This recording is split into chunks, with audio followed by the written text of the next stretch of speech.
speaker. And Dr.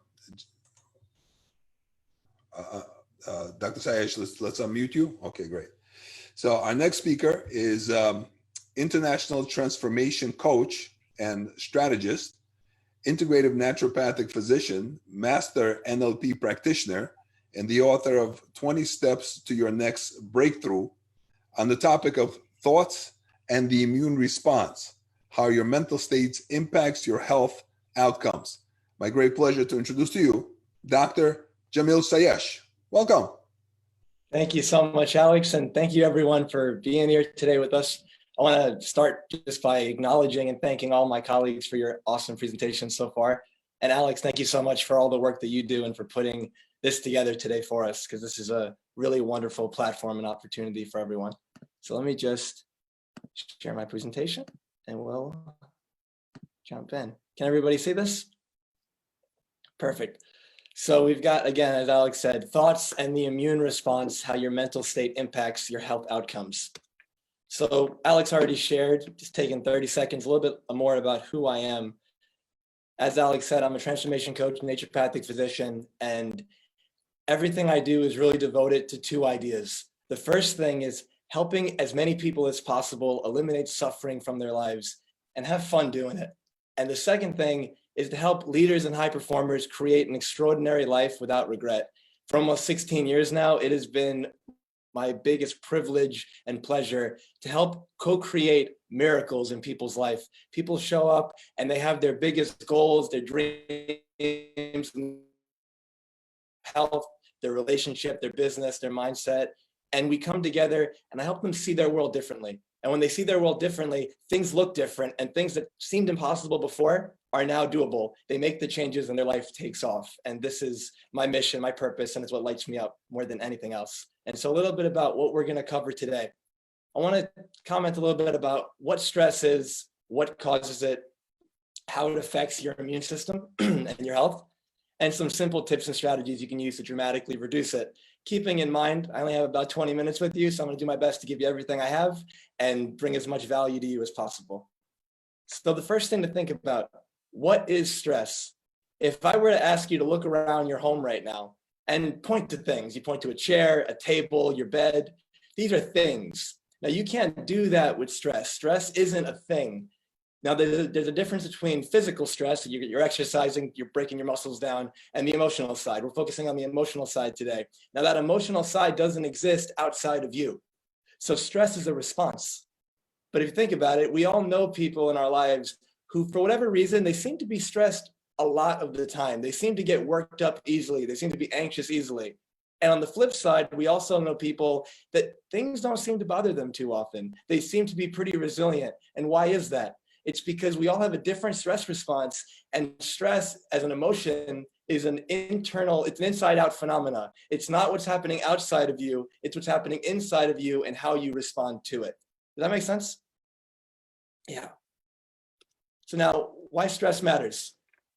In 2013, JAMA, which is the Journal of the American Medical Association, this internal medicine paper they wrote states the prevalence of stress, let me just move this. There we go. The prevalence of stress in primary care is high. 60 to 80% of visits may have a stress-related component. There we go. The American Psychological Association reported in 2013, 42% of Americans report lying awake at night due to stress. A 20-year study by Dr. Nicholas Cummings, chief psychologist at Kaiser Permanente from 1959 to 1979 states, early investigations confirm physicians' fears, for it was found that 60% of all visits were by patients who had nothing physically wrong with them. Add this to the medical visits by patients whose physical illnesses are stress-related, and the total approaches a staggering 80 to 90% of all physicians' visits. So I want you to think about that, and let me ask you, are you ready to get this area of your life handled? Because it's a really important thing. So now, how is stress affecting your life? Just take a moment to think about how it's impacting your relationships, how it's impacting your health, physically, mentally, your peace of mind, especially now with this quarantine, the virus, your future success. What fears is it bringing up? What doubts, what frustrations? And then your finances. And now, like, what is stress doing to you? Now, I have this framework I like to think about, old versus new. Now think about, you have a 2 million-year-old brain, and this brain's job is not to keep you happy. This brain's job is to keep you alive. And the old model of stress, there you were back in the day, foraging for berries, and you hear a twig snap in the distance. And like a rabbit, your ears pop up, senses are heightened, you're in survival mode, you turn and you see the lion, and it's starting to approach really slow. And you go into this sympathetic state, fight, flight, freeze, and you take off, and I'm rooting for you. I hope you make it. And assuming you do, the lion goes away, your nervous system returns back into balance, back into neutrality, and now you're relaxed and you go on your day. Now, this is how the system is designed to work, where the stress response turns on when it's needed, and when it's not, it's off. Think of it like a light switch. But the new model of stress is this almost 24/7 on sympathetic mode for so many of us, whether it's you're in traffic, you're having road rage, whether you're a student, you're taking an exam, whether you have a bill come in the mail and you're thinking about, can I pay this? Whatever your emotional stressors are, you're at work, you're taking on more than you can handle. It's like the lion is always right behind you. And this is leading to something called HPA axis dysregulation. The HPA axis, if you're not familiar, just basically stands for hypothalamus, pituitary, and adrenal gland. And this system is essentially driving your stress response. But when it's activated too often, it can lead to a dysregulation. That dysregulation leads to chronic inflammation, which some of my colleagues have already talked about, that's going to be a driver for so many different conditions and some of the symptoms that you may be experiencing: fatigue, weight gain, trouble sleeping, brain fog, low libido. Something interesting is there's a hormone called pregnenolone. And pregnenolone, think of it like this master hormone, and it's like a fork in the road. It starts here, and then it can fork, and it can go into your sex hormones, your DHEA, your progesterone, your testosterone, your estrogen, or it can go to cortisol. And the thing is, cortisol is one of your stress hormones. And so if you're chronically in this on sympathetic state, it's like that lion's right behind you. Your body's thinking, all right, we need survival. Even though the vast majority of the time in the Western world, in the modern age, you're not in a serious danger where you could die, but your brain is still that 2 million-year-old brain. It still thinks you are. So now you're shunting all the pregnenolone into cortisol, and your sex hormones tank. And then there's the low libido, and there's, like Alex mentioned earlier, potentially the brain fog, feminizing features if it's a male, and so much more. Anxiety and depression can result from this, elevated blood sugar, which then would lead to suppressed insulin secretion, increased insulin resistance. So now you're thinking pre-diabetes and diabetes.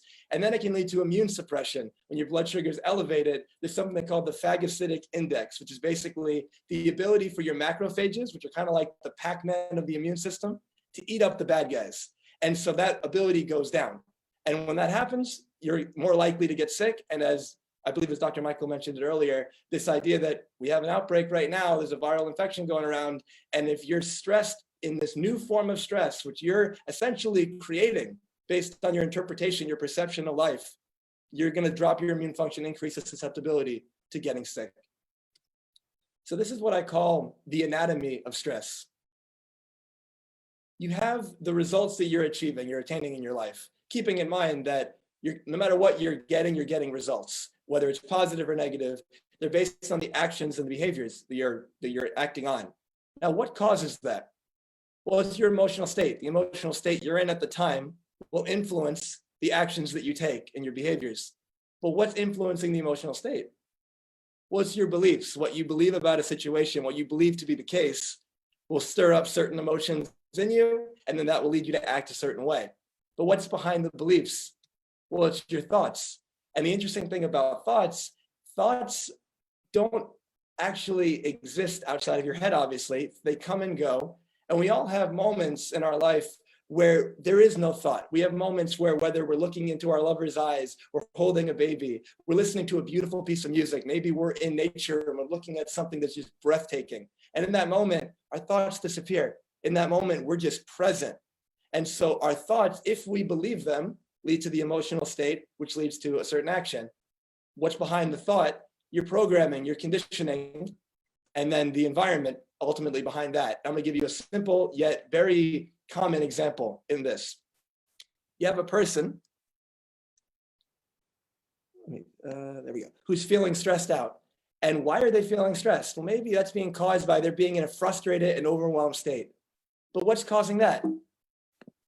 Well, that's caused by the belief that if you can't figure it out and what you're working on soon, something bad's going to happen and you might look bad. But why would you think that? Well, that's caused by the thought, this might be unconscious, that if you don't perform, you won't be loved. Well, now, why would you think that? Well, because you were rewarded when you were younger for achieving and for getting attention and for getting love and for your efforts. And so your internal representation, this model of the world that you have, is really rooted in the imprinting phase of your psychology, which is from 0 to 7 years old, and even more so 0 to 3. And so from this time period, like 95% of your personality gets set in stone, and you absorb things internally and externally from the environment, kind of like a sponge. And so when you suffer from stress, it's because you're identifying with thought. The thought comes and you believe it. And I like to think of it kind of like a sky. And you're looking at the sky and it's full of clouds. And you have the white clouds going by, which would be like the positive, nice thoughts. And you have the black clouds going by, which let's say are the darker, negative thoughts. And each one is passing by. Neither one is good or bad. But if you focus on the thought, it's like kind of putting a lasso around the cloud. And if that thought is something that you don't want, it's unserving, you focus on it, it stops moving. And then it starts expanding. The more energy you're giving to it, the more attention you're putting on it, the bigger the cloud gets. And eventually, you've got the whole sky filled up with this one dark cloud. But the thing is, you've created it. And when you can take the energy out of it, when you can shift your focus and attention to something else, the situation diminishes dramatically when it comes to your stress response. Thoughts, you are bigger than your thoughts. It's just a thought that comes and goes, but you remain. And you're so much greater than that, which we'll get to. So something I want to share with you is the idea of the nocebo effect. A lot of people are familiar with the placebo effect. And to put it simply, the placebo effect is you think and believe something as good is going to happen, and it does. You know, you're in a trial, let's say, doctor gives you the sugar pill, you don't know you're getting that. You think you're getting the real thing, you believe it's going to work, and you get positive effect. Pharmaceutical companies know the power of the placebo effect because when they do their double-blind placebo-controlled test, which you consider the gold standard, they put their medication against the placebo. And the question is, does it do more than essentially giving nothing? And the placebo might beat the drug 40, 50, 60% of the time, match it. And so it is a real powerful effect. Now, there's something called the nocebo effect, which, again, to put it simply, is the opposite. You think something negative is going to happen. You really believe it, and it does. And oftentimes, this can be due to a medical healthcare professional who's giving you a diagnosis saying, this is how much time you have to live. They're giving you this kind of prophecy, and they're putting it on you. You believe it, and it happens.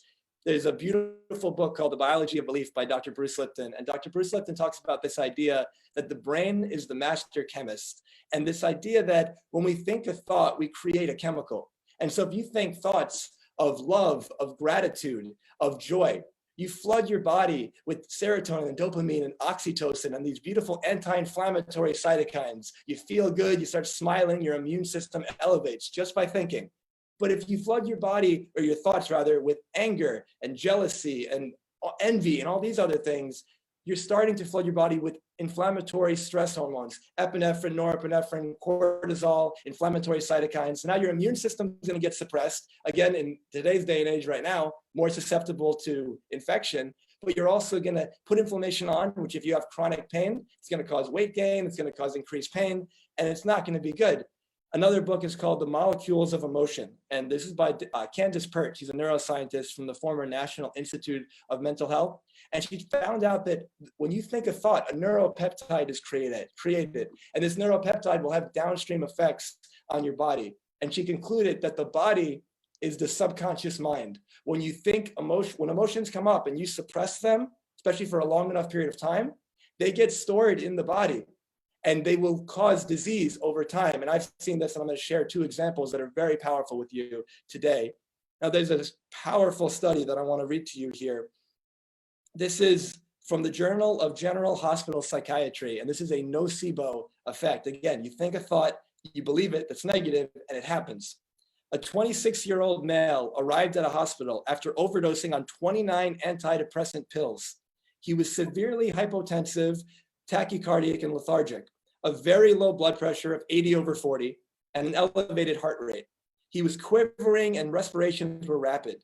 He told the physicians that he was part of a clinical trial group for a new antidepressant drug. Blood and urine toxicology screenings were negative for any drug use, and all lab work was within normal limits. After being given IV fluids, his blood pressure rose, but dropped again after the infusion was slowed. After 6 hours, his state remained virtually the same, with a slight increase in blood pressure, but still lethargic. The hospital called for the doctor from the trial to discover what drug he overdosed on. At this point, a physician from the clinical trial arrived and revealed that the patient was part of the placebo group. He never took any medication whatsoever. When the patient was informed of this, he was surprised and experienced dramatic relief. Within 15 minutes, his blood pressure and heart rate normalized, and he was fully alert. So something very interesting to think about, the power of the belief that I overdosed on this, therefore something's supposed to happen. Another example of this from the New England Journal of Medicine, which is one of the most prestigious medical journals in the world. And they found that patients who were diagnosed with cancer and told they had only a short period of time left to live, again, for so many people, the doctor's word is like God. It's like, this is the healthcare professional. They know what they're talking about. I'm just a layperson. I don't know the medical side of it. They say, I've got a year to live. I've got 6 months to live. I have 3 years to live. I believe them. That becomes scary. And so what they found, patients who were diagnosed with cancer and told they had only a short period of time left to live fell into despair and hopelessness and experienced a 16 times higher risk of suicide and a 26.9 times increased risk of heart-related death only 1 week after diagnosis, because they lost that will to live, they lost that hope. And on the other hand, any doctor who's been in practice long enough sees a case of spontaneous remission. So this patient comes in, and by all their extensive knowledge and their experience and the conventional wisdom, this patient is not going to make it. They only have a few months to live. And every now and then you have that patient that surprises you, and they live months, years past, decades past. Maybe they have a complete remission and they're cured, and you're like, I don't even know what happened. But that's a sign that tells you doctors are humans too, and keeping your hope, because it's the most powerful thing you have. One of the presenters mentioned, what would I do if I had a month left to live? And doctor told me that I'm going to go get another opinion. I'm going to go speak to a different doctor, because the doctor's only going to speak to you from their model of the world, from their perspective. Based on my experience, this is the truth for you. But there might be something I don't know. So it's important to go out there and experience all the different types of perspectives. So this is a short story I want to share with you, really powerful example of this placebo, nocebo effect and the power of the mind. I call it forgiveness leads to peace. This is the patient that I had. She had rheumatoid arthritis. She was in her 50s, and she came in, her chart is like this thick, and she'd been seeing doctors at the clinic already. And I'm looking at this chart. I'm looking at what they've did. She's been on every medication, every supplement. Nothing gets better. And I'm like, what am I going to really, do for her? Because everything in my conventional training, they've done. And so I decided, let me take it in a different route. And in my experience, autoimmune conditions typically have a mental emotional component to it. And it may be that the person's attacking themselves for something. And because, again, the body is a subconscious mind, if you're attacking yourself for something, it might manifest the symptoms. So it's either potentially the cause of what's going on, or it's dramatically at least affecting it and making it worse. So I decided to go down that rabbit hole, and I'm glad I did. And I asked her, this might sound like a strange question, but if you can answer it, I know it'll be really powerful. And she said, sure, what is it? And I said, have you ever been abused? And she told me, she looked at me first with this look of like, how'd you know? And then she said, yeah, I have. And we talked about it. So again, she's in her mid-50s, tells me that her father abused her in every way you can imagine from 3 years old to 20. And again, that imprinting phase of the unconscious mind, subconscious mind from 0 to 7. So in that stage, she's being told, you deserve this. It's your fault. You had it coming. And how, as horrible as that is, that was her foundation. So then I say, well, what happened to 20? And she said, well, I moved away. And then I said, and remind me, when did your rheumatoid arthritis start? And she said, 21. And this idea, again, that at the unconscious level, here I am being abused and I deserve it. I have it coming to me and it's my fault. And then I leave the home and the person who's doing it's not there anymore. And so now I deserve it. So I do it to myself. And I asked her, is your dad still alive? And she told me, yeah, but we don't talk. And she still had some anger and resentment toward him, of course. Of course, with her permission, I took her through this energetic release, this forgiveness process, and her rheumatoid arthritis went away. And it was extremely amazing. And I don't have time to go into the rest of it, but that was the ultimate story of that belief being stuck. Another example, I don't want to be a burden. Patient of mine, 13 years ago, she got into a car accident, had a neck injury. Ever since then, every day of her life, she's got chronic 8 out of 10 burning nerve pain on the whole right side of her body. She's had epidural injections, pain medications, nothing works. She talks like this all the time, even though she's been scoped and they say her vocal cords are fine. And I met with her 4 times. On the third time, 5 times. On the third time I met with her, I decided, all right, we're making lifestyle changes. We're doing all these things. She's getting a little better, but we're still not really hitting the main issue. And then when I find out, oh, there's something here, there's a deep fear that she has, that her daughters are going to realize how sick she is, and they're going to want to drop everything and take care of her. And I wonder, why would someone have that fear? And I found out that when she was younger, her mom got sick, she would take care of her mom, and it basically derailed her career. And she didn't end up doing the things that she wanted to do. She's deeply afraid of doing that to her daughters. I don't want to ruin their life. I don't want to be a burden. So she never told them. She's going around. She has all this tremendous stress and repressed emotion. Took her through a process, and 45 minutes later, she released all of it. She wakes up out of this hypnosis / guided visualization. She's in no pain. Her voice is back. She leaves. She comes back a week later. She tells me, I've had no pain for the last 7 days, and I'm on no medications. This is the first time that I've had no pain in 13 years. And it was all because of this release. And so am I saying that the mental emotional side is always causing it? No. But am I saying that it is a powerful driver and is often overlooked? Absolutely. So something that I want to share with you, a really simple thing that you can do to help with your stress levels, is diaphragmatic breathing. All you got to do, just so as a visual, you take one hand, you put it on your umbilicus, your belly button area, and the second hand, you put it on your chest, and you look down and you take a normal breath, and you see which hand moves more, and you want the bottom hand to be moving more. And so to practice it, you can just push in a little bit into your belly button, and then using your muscles, just push out. And then while you breathe, you do 4 seconds in through your nose and 4 seconds out through your mouth, with the goal of pushing out the bottom hand. When you do 4 seconds in, 4 seconds out, this is going to balance your nervous system. When you do 4 seconds in, 8 seconds out, slowly, in through the nose, out through the mouth, it engages the parasympathetic nervous system, helps you to slow down and relax. And if you want to speed up, maybe you're about to do a presentation, you need some energy. You do 8 seconds in, 4 seconds out, and it's going to help get you into a sympathetic state. So that's something you can do. And something that I use as a tool that I wanted to share with you, my family and I use it. This is a heating gemstone mat, which is freaking amazing. I got it from healthyline.com. And the thing that I bring it up because so many people tell me they have a hard time slowing down. They have a hard time calming their nervous system because they're in a lot of pain. And I know some people have talked about pain already today. And if you're in a lot of pain, it's hard to just relax. The nervous system's tense. So this will help to calm it down. And so there's so many different benefits of the mat, but it's hot stone therapy, far infrared therapy. It uses photon light therapy, pulsed electromagnetic frequencies. And so combining the breath work with a gemstone mat like this, I think is a really powerful tool. And so something that I share at some of my live events and with my clients is this idea that the past is over. The future does not exist. I am who I decide to be, and all that matters is now. And what I mean by that, the past is over. It let you go a long time ago. But if you reach into that past, into the memory, and you bring it back into this moment, you will relive it. You'll experience it as if it's now, and you'll rob yourself of the miracle and the magic all around you that is this moment. The future does not yet exist outside of anticipation. It's just a thought. There's only now. So the question is, what do you want? And then who do you need to be to make that real? Decide to be that type of person and do those things now. And so something I'd like to offer you is, would you like to release your stuck negative emotions? There are 6 primary areas of life: health, relationships, family, career, spirituality, personal growth and development.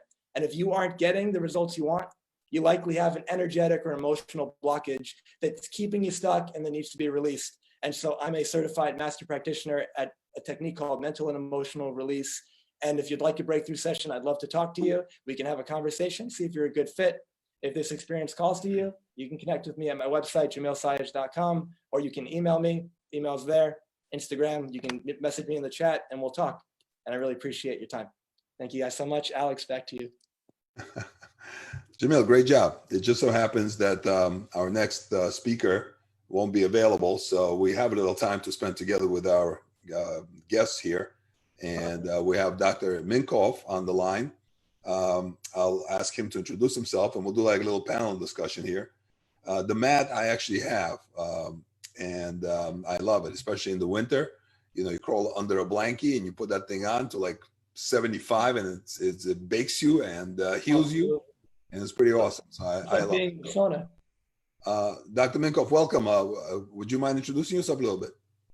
Hello. I was just hoping to listen in the background and get a feel for the conference. So thank you. Love what the last speaker just said. The emotional part of healing is probably 80% of what goes on. And it's a very important thing. My practice is chronic illness, and most people who have chronic illness have issues going on in their life that they really probably don't even know much about, but they, if they would address them properly, would really help them. Cool. So